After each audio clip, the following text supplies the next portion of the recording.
sa ating Municipal Councilor, kagalang-galang Almer Pangulima. Nandito na pala si ating punong barangay, kagalang-galang Darwin Pangulima.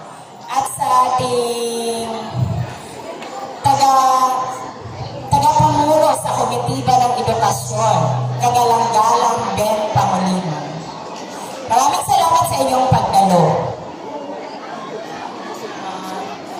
Ang selebrasyong ito ay hindi na bago sa atin, lalo na sa ating Departamento sa Edukasyon.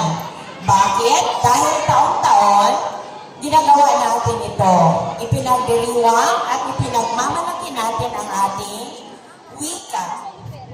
Napaka-importante ng wika sa ating pag-unlad. Kaya dapat natin ito isabuhay at ipagmalaki. Meron na akong gustong ibahagi sa inyo na nangyari ito noong unang panahon. Noong unang panahon, wala pang Philippine Airlines, wala pang Sibupak.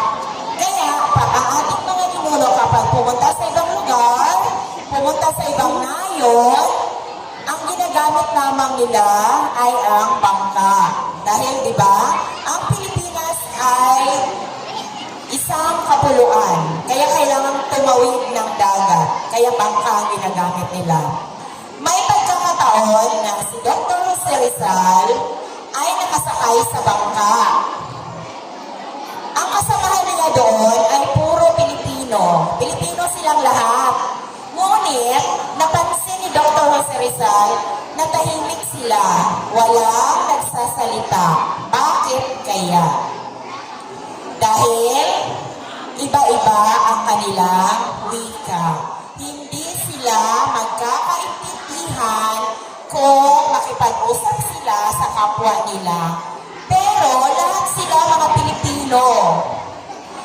Yung pagkakataon na yun, o yung pangyayaring yun, ang nag-udyo na dapat magkaroon tayo ng isang wika kung saan magkakaintindihan ang lahat